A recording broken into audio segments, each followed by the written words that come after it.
নমস্কার বন্ধুরা, আমি আপনাদের সবাইকে আমার স্টক মার্কেট বাংলা চ্যানেলে স্বাগত জানাচ্ছি। আজকে আমি দুটো সেক্টর নিয়ে আলোচনা করব। প্রথম সেক্টর হচ্ছে এভিয়েশন সেক্টর আর দ্বিতীয় সেক্টর হচ্ছে সিমেন্ট সেক্টর। সিমেন্ট সেক্টরে বেশি কিছু বলার নেই, অ্যাকচুয়ালি আমি একটাই কোম্পানি নিয়ে আলোচনা করব, তার আম, কে- উম, ওটা আমি পরে বলছি আপনাদের। তো প্রথমে আমি এভিয়েশন সেক্টর নিয়ে একটু আলোচনা করে নিই। আমি জানি যে আগের ভিডিওটাতে আমি বলেছিলাম যে আমার এভিয়েশন সেক্টর খুব একটা ভালো লাগে না, কারণ গভর্নমেন্টের খুব রেগুলেশনস এভিয়েশন সেক্টরে থাকে। কিন্তু আমি রিসেন্টলি কিছু newspaper, backdated newspaper, current newspaper আর কিছু ম্যাগাজিন আর কিছু রিপোর্টস আমি পড়ছিলাম এভিয়েশন সেক্টরের উপরে। তো পড়ে আমি দেখলাম যে এভিয়েশন সেক্টরটা কিন্তু লাস্ট 14 মাস ধরে তো আমাদের মার্কেট বাড়েনি। এতে করে কি হয়েছে, এভিয়েশন সেক্টরটা বেশ সস্তা হয়ে গেছে গিয়ে। যদি কোনো সেক্টর সস্তা হয়ে যায় তাহলে যতই ওর মধ্যে প্রবলেম থাকুক, গভর্নমেন্টের রেগুলেশন থাকুক বা না থাকুক, বা আমি পার্সোনালি কি ভাবি না ভাবি সেক্টরটা নিয়ে, যদি সস্তা হয়ে যায় তাহলে কিন্তু ইনভেস্টমেন্টের যোগ চলে আসে। তো ওই কারণেই এই সেক্টরটা নিয়ে ভাবলাম আমি একটু চর্চা করি, কারণ আমি যে রিপোর্টগুলো পড়ছিলাম তাতে কিন্তু আমি নিজেই শকড। ওই কারণে আমি এই সেক্টরটা নিয়ে আলোচনা করছি। তবে একটা ডিসক্লেমার দিয়ে দিই, আমার এই সেক্টরে ইনভেস্টমেন্ট থাকতেও পারে, নাও থাকতে পারে, এবং আমি কোনো রেকমেন্ডেশন করছি না। আমি এই ডিসকাশনগুলো পুরোপুরি এডুকেশন পারপাসে করছি, এডুকেশনাল পারপাসেই করছি। এই হচ্ছে ব্যাপার। এবার তাহলে আমি আজকের ডিসকাশন শুরু করি। প্রথম যেটা আমার নিউজটা অ্যাট্রাক্ট করলো আমাকে, সেটা হলো যে এভিয়েশন সেক্টরে 3টে নতুন এয়ারলাইন কোম্পানি গভর্নমেন্ট অ্যাপ্রুভাল দিয়েছে। 3টে নতুন এয়ারলাইন কোম্পানি, নামগুলো একটু বলে দিই, আমি লিখে রেখেছি। একটা হচ্ছে আল হিন্দ, একটা হচ্ছে দ্বিতীয় হচ্ছে ফ্লাই এক্সপ্রেস, আর তৃতীয় হচ্ছে শঙ্খ এয়ার। 3টে নতুন এভিয়েশন কোম্পানি অ্যাপ্রুভাল পেয়েছে গভর্নমেন্ট থেকে। এবার নতুন নতুন কোম্পানি এভিয়েশনে ঢুকছে। যদি এভিয়েশন বিজনেসটা যদি প্রফিটেবল না হতো তাহলে কি নতুন কোম্পানিরা আসতো এভিয়েশন যে সেক্টরে ইনভেস্ট করার জন্য? একটা ব্যবসায়ী, যারা আপনাদের মধ্যে যারা ব্যবসায়ী আছেন তারা নিশ্চয়ই জানেন যে আমরা ব্যবসায় ইনভেস্ট কখন করি, যখন আমি দেখতে পাই যে আমার ওই যে ব্যবসাটা লাগাবো সেটাতে যদি প্রফিট হয় তাহলে আমি ফার্দার ইনভেস্ট করব ব্যবসাতে। তো এভিয়েশন সেক্টরেও যেহেতু গ্রোথ বিশাল, মানে এখানে যা দেখা যাচ্ছে যে মানে ওভারঅল যে গ্রোথটা এভিয়েশন সেক্টরে ওটা কিন্তু বিশাল হাই। এই জন্য 3টে নতুন কোম্পানি আসছে। আর একটা কথা বলে দিই, এভিয়েশন সেক্টরে যে কোনো কোম্পানি ঢুকতে পারে না, এটা কিন্তু মানে কোনো অর্ডিনারি কোম্পানি এভিয়েশন সেক্টরে ঢুকতে পারে না। কারণ এভিয়েশন সেক্টর ইটসেলফ এত ভারী টাকা লাগে ওখানে ইনভেস্টমেন্ট। এক একটা প্লেনের দাম 300-400 কোটি টাকা দাম। আপনি বুঝতে পারছেন তো যে মানে একটা প্লেন কিনতেই তাহলে একটা কোম্পানি কত টাকা লাগবে? তাহলে একটা একটা কোম্পানিতে একটা বা 10টা প্লেন নিয়ে চলবে না, এরকম কমসে কম ওর 50টা প্লেন থাকতে হবে, 50টা প্লেন অর্ডার। তাহলে 3 5 1500 কোটি টাকা, আর হয়তো আরো বেশি, আমি হয়তো কম বলছি, মানে 15,000 কোটি টাকা হবে হয়তো। তো এই ধরনের ইনভেস্টমেন্ট 3টে কোম্পানি। তো আমার মনে হয়, যেহেতু এই নিউজটা পাওয়ার পরে আমি ফার্স্ট অ্যাকচুয়ালি ড্রিল ডাউন করতে শুরু করেছি, যে এভিয়েশন সেক্টর নিয়ে রিসার্চ করতে শুরু করেছিলাম। তো যেহেতু 3টে কোম্পানি আসছে, আমার মনে হয় এটা একটা পজিটিভ নিউজ। এটা কিন্তু নেগেটিভ নিউজ না। আপনারা অনেকেই বলবেন যে কম্পিটিশন ঢুকছে, তাহলে মার্জিন কমে যাবে, প্রফিট কমে যাবে যে এক্সিস্টিং কোম্পানিগুলো। তা কিন্তু নয়। কারণ আমাদের এভিয়েশন যে সেক্টরটা ভারতে খুবই ছোট সেক্টর এখনো, এবং যেতে হবে বহুদূর। আমি আপনাকে কিছু স্ট্যাটিস্টিক্স ডেটা দিচ্ছি, তাতে আপনারা বুঝতে পারবেন। আমাদের এই এই যে গত বছর প্রেজেন্টলি, যে এখন কারেন্টলি আমাদের টোটাল যে প্যাসেঞ্জার হ্যান্ডলিং করছে আমাদের এভিয়েশন সেক্টর, 16 কোটি এক বছরে প্যাসেঞ্জার হ্যান্ডলিং করছে। 16 কোটি, আর 3 কোটি ইন্টারন্যাশনাল। আপনারা যখন এয়ারপোর্টে যাচ্ছেন আপনারা নিশ্চয়ই দেখছেন বাস স্ট্যান্ডের মতো অবস্থা।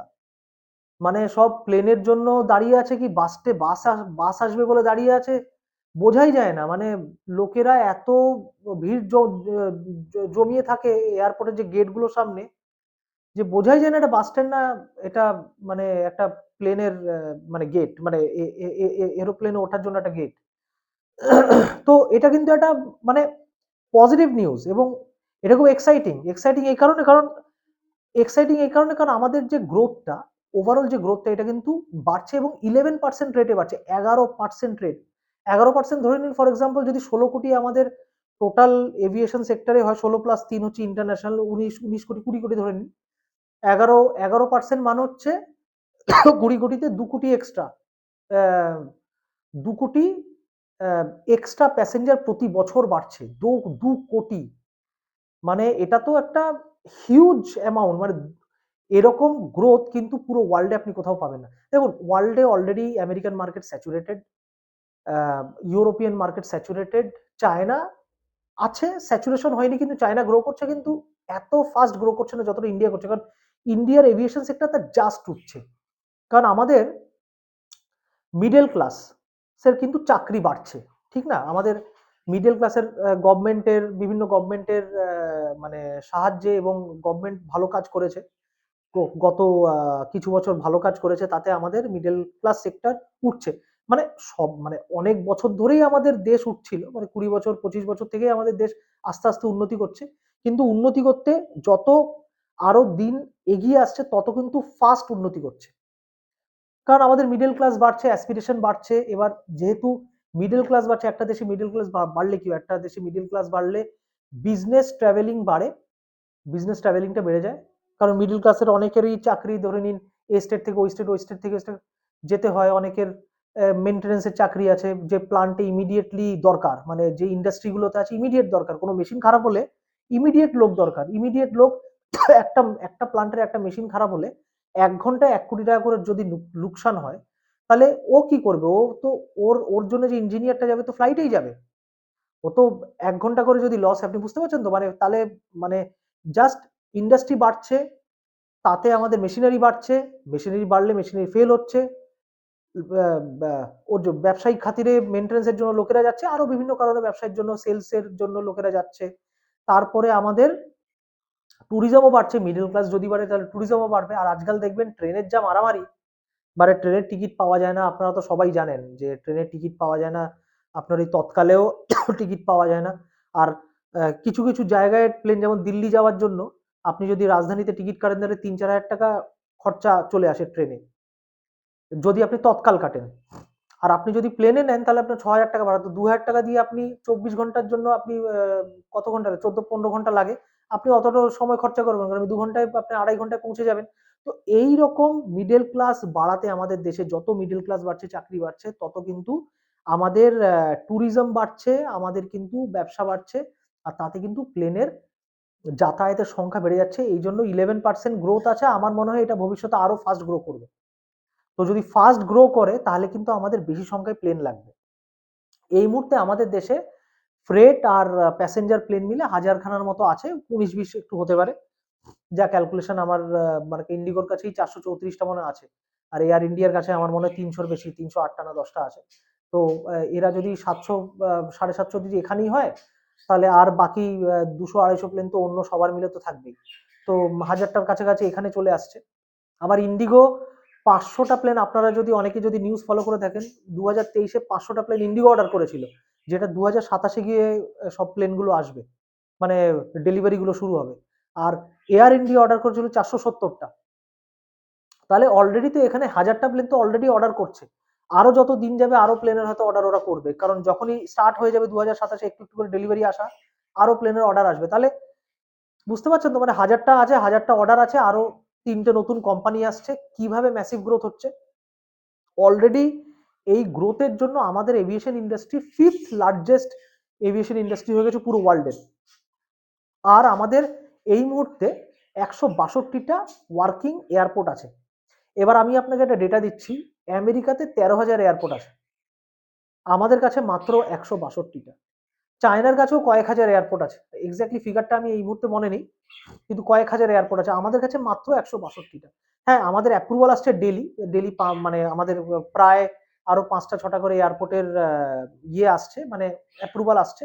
কিন্তু এত স্লো রেটে হলে হবে না, কারণ প্যাসেঞ্জার যেই রেটে বাড়ছে, সেই রেটে কিন্তু আমাদের প্লেন বা এয়ারপোর্ট এখনো বাড়ছে না। আমাদের ইনফ্রাস্ট্রাকচার অনেক বাড়াতে হবে। তো গ্রোথ কিন্তু বিশাল। তো আমার মনে হয় এই সেক্টরটাকে আমাদের সবাইকে দেখা উচিত। কোনো রেকমেন্ডেশন নয়। আমি আমার জন্য স্টাডি করেছি, সেটাই আমি এখানে আপনাদের সামনে শেয়ার করছি। আর স্টক আমরা কি নেব বলতে আমাকে আর কিছু বলতে হবে না, কারণ ওই স্টক ঘুরে ফিরে তো ওই নামমাত্র মানে হাতে গোনা স্টক কয়েকটা। তো আপনারা দেখে নেবেন কোনটাতে আপনারা ইনভেস্ট করবেন। নেক্সট যে সেক্টরটাতে আমি আসছি সেটা হলো সিমেন্ট সেক্টর। সিমেন্ট সেক্টর আমি একটাই স্টক নিয়ে আলোচনা করবো, সেটা হচ্ছে আম্বুজা সিমেন্ট। একটা স্পেশাল খবর আছে আম্বুজা সিমেন্টের, তাই ভাবলাম একটু বলে দিই আপনাদের। আম্বুজা সিমেন্টের যে কোম্পানি, তাদের টোটাল ওই গ্রুপে তিনটে সিমেন্টের কোম্পানি আছে। একটা হচ্ছে ওরিয়েন্ট, একটা এসিসি আর একটা আম্বুজা। তার মধ্যে ওরিয়েন্টটা সবচেয়ে ছোট, ৩,০০০ কোটি টাকার মতো আমার মনে হয় কোম্পানির টোটাল সাইজ। আর দ্বিতীয় কোম্পানি হচ্ছে এসিসি, তার আমার মনে হচ্ছে ৩২ কি ৩৩,০০০ কোটি টাকার মতো সাইজ। আর যেটা আম্বুজা, তার সাইজ হচ্ছে ১,৩৫,০০,০০০ কোটি। তো ১,৩৫,০০০ কোটি টাকার যে টোটাল কোম্পানির সাইজ। তো এরা তিনজন মার্চ করছে, মার্চ করে আমার মনে হয় ১,৫০,০০০ কোটি টাকার টোটাল ওভারঅল কোম্পানির সাইজ হয়ে যাবে। তিনজনে কিন্তু মার্চ করছে। মার্চ করছে, এটা একটা ভালো খবর। এই জন্যই আমি এই নিউজটা আপনাদের দিচ্ছি। তার কারণ হচ্ছে যে আপনি দেখবেন যদি কোম্পানি সেপারেট থাকে কি হয়, সবার সেলস আলাদা হয়, সবার মার্কেটিং আলাদা হয়, সবার অফিস স্টাফ আলাদা হয়, ঠিক আছে, অফিসের যে অ্যাডমিনিস্ট্রেশনটা আলাদা হয়, অ্যাডমিনিস্ট্রেটিভ স্টাফ আলাদা হয়, প্লান্টে যারা কাজ করে ওরা অবভিয়াসলি ওরা আলাদা আলাদাই হয়, কিন্তু মানে আরো অপটিমাইজ করা যায়। এবং কোম্পানির যে ওভারঅল যে রেজাল্ট আমাদের যে প্রফিটেবিলিটি কোম্পানির, সেটাও কিন্তু ভাগ হয়ে যায় তিনটে কোম্পানি আলাদা আলাদা। এবার আমরা যদি তিনটে কোম্পানিকে মার্জ করে দিই, মনে করুন যে কোনো কোম্পানি দুটো তিনটে কোম্পানি মার্জ হয়ে যাচ্ছে, তাহলে কি হবে? এই এক্সপেন্সেস গুলো যারা সেলস মার্কেটিং এর যে লোকরা, ওরা কিন্তু একটা কোম্পানির ছাতের আন্ডারই কাজ করবে, একটা রুফের আন্ডারই কাজ করবে। তাহলে কি হবে? আপনার লোক কম লাগছে, আপনার টোটাল এক্সপেন্স কম, মানে অফিসের এক্সপেন্স কম, স্টাফের পেছনে এক্সপেন্স কম। তো ওভারঅল কিন্তু আপনার এক্সপেন্সটা অনেকটা কমে গেলে কি হবে? কোম্পানির প্রফিটেবিলিটি বেড়ে যাচ্ছে। তাছাড়া আপনি তিনটে কোম্পানিকে আলাদা আলাদা না ভেবে আপনি যদি স্ট্রিমলাইন করে দিতে পারেন, তাহলে আপনি একসাথে ডিসিশনটা নিতে পারবেন। কোনো সময় হয়তো অ্যাকুইজিশন করেছিল, মানে একটা কোম্পানি আর মানে একটা গ্রুপ কিছু কোম্পানিকে অ্যাকোয়ার করেছিল, যে তিনটে আলাদা আলাদা হয়ে গেছিল, কিন্তু এখন মানে তিনটে একসাথে হয়ে যাচ্ছে গিয়ে। এবং আরেকটা কথা বলি, আম্বুজাতে কিন্তু ক্যাপাসিটি অ্যাড হচ্ছে, নতুন নতুন সিমেন্ট প্লান্ট অ্যাড হচ্ছে, মানে আমার মনে হয় 50% ক্যাপাসিটি কি 40% ক্যাপাসিটি আরো অ্যাড হয়ে যাচ্ছে। তো এটা একটা পজিটিভ নিউজ, কারণ ব্যবসা বাড়বে, ব্যবসা বাড়লে সেল বাড়বে, সেল বাড়লে কোম্পানিও ভালো করবে। একটা জিনিস মনে রাখবেন, সিমেন্ট সিমেন্ট ইন্ডাস্ট্রি কিন্তু অ্যাজ আ হোল খুব ভালো, কারণ আমাদের দেশ তো উন্নতি করছে। দেশ যেহেতু উন্নতি করছে, ইনফ্রাস্ট্রাকচার ডেভেলপমেন্ট হলে সিমেন্ট তো প্রতি পদেই লাগবে, কারণ আপনি রোড বানাবেন, আপনি বিল্ডিং বানাবেন, আপনি কোথাও সিমেন্ট ছাড়া কি করবেন? মানে সিমেন্ট ছাড়া তো হবেই না কাজ। তো সিমেন্টের তো অলরেডি মানে ব্যবসা বাড়ছেই, কিন্তু একটা কথা মনে রাখবেন, সিমেন্ট কিন্তু সিক্লিক্যাল বিজনেস, মানে ওঠানামা করে বিজনেসটা, বুঝলেন তো? মানে কখনো উপরে যায়, কখনো নিচে আসে, কখনো উপরে যায়, কখনো নিচে আসে। তো এটা একটু খেয়াল রাখতে হবে। আপনি যদি ওপরে কিনে ফেলেন, তাহলে আপনি ওই যে সাইকেলটা নিচে আসছে, ওটা কিন্তু আবার ২-৩ বছরের জন্য শেষে যাবেন।